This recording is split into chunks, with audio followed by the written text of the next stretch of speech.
О главных событиях региона вам расскажет моя коллега, я Оксана Измерова. Здравствуйте. Брянскую область посетил заместитель полномочного представителя президента России в Центральном федеральном округе. Визит Мурата Зязикова начался с рабочей встречи с губернатором Александром Богомазом. Стороны обсудили послание президента к федеральному собранию. Мурат Зязиков подчеркнул, что в Брянской области вопросам социальной сферы уделяется самое пристальное внимание. В частности, зашла речь о приобретении жилья для детей-сирот. За последние 5 лет в регионе выдано 1643 квартиры. На эти цели направили 1 миллиард 700 миллионов рублей. Примечательно, что таких результатов удалось достичь во многом за счет собственных областных средств. Они составили 70% от суммы. Это при том, что обязательное региональное финансирование программы составляет всего 5%. В приоритете приобретение квартир на первичном рынке. В 2020 году на приобретение жилья детям-сиротам выделено свыше 386 миллионов рублей. Из них 320 миллионов – средства областного бюджета, а 66 – федерального. Заместитель полномочного представителя президента в Центральном федеральном округе Мурат Зязиков провел личный прием граждан в приемной главы государства в Брянской области. Перечень поднятых вопросов широкий – от ремонта крыши до обеспечения лекарствами. Первое обращение из поселка Чумерна Клинцовского района.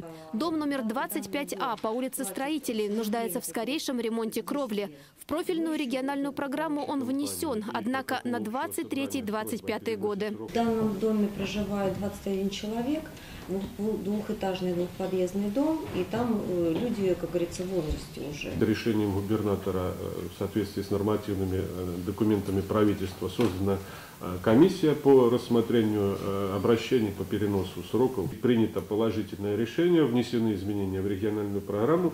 Данный дом будет отремонтирован в 2020 году. Региональная программа по капитальному ремонту многоквартирных домов рассчитана до 2043 года. В нее включили более 6 тысяч домов. В 2020-м запланирован ремонт 237 на общую сумму в 952 миллиона рублей. Оборудованную по всем правилам автобусную остановку попросили жители деревни Крюков Стародубского района. Валентина Нишкова рассказала, каждый день местные дети ждут школьный автобус под открытым небом. Здесь Мурат Зязиков потребовал назвать конкретные сроки. 1 июня работы будут выполнены. Вопрос снимается только тогда с контроля, когда он находит свое решение. Вот, он такой своеобразный контроль и здесь в приемной президента, и губернатор, ну и в администрации президента Российской Федерации. Обеспечение дорогостоящим лекарством и замена канализации. Перечень вопросов, с которыми жители региона пришли к заместителю полпреда, по традиции широкий. Зашла речь и о программе «Земский учитель». Она предусматривает выплату в размере 1 миллиона рублей педагогу, прибывшему на работу в сельскую местность. В этом году таким образом в школы Брянской области планируется привлечь 7 специалистов. У любого человека, у жителя есть право обращаться и к региональную власть, и в местные муниципальные органы, ну и к президенту Российской Федерации. Эти все обращения были к президенту Российской Федерации, и поэтому по поручению президента Российской Федерации в приемные президента и проходили. Но это не значит то, что, вот, скажем, региональная власть не участвует, или там от того, что она плохо эти вопросы решает, что вот поэтому, ну, люди просто хотят, чтобы это немножко было побыстрее, форсировать, ну, вполне понятно. Екатерина Карманова, Денис Пашков, события Брянск. По традиции, в начале января подводят итоги губернаторского конкурса среди журналистов. Лучшие получили награды. Мастеров слова чествовали в региональном правительстве. Среди победителей губернаторского конкурса корреспондент нашего телеканала Андрей Мамошин. Торжественное собрание было посвящено и Дню российской печати. В областном правительстве развернулась выставка. От клинописи, печатных машинок до станков и интерактива. Экспозиция демонстрирует эволюцию отрасли. По традиции, в День российской печати журналистов принимают в Хрустальном зале правительства. Регион узнают через вас.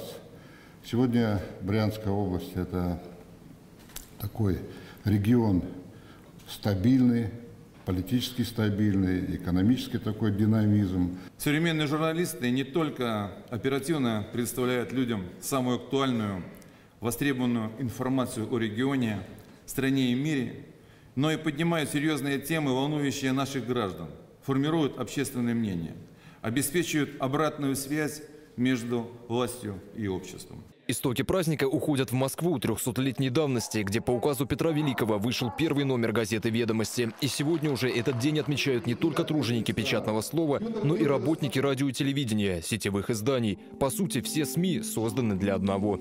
Журналисты работают над тем, чтобы донести информацию о происходящем, не забывая окрасить это своим мнением, своим отношением. В нашем регионе более 150 средств массовой информации, и каждый из них по дням ведет летопись Брянской области. Вы как барометр общественного мнения выражаете то, что сегодня происходит на Брянщине. И хотелось бы, чтобы вот эти барометры были объективные. Своих коллег поздравляют выходцы из Брянска, редакторы и журналисты федеральных каналов Олег Шишкин, Кирилл Наумов и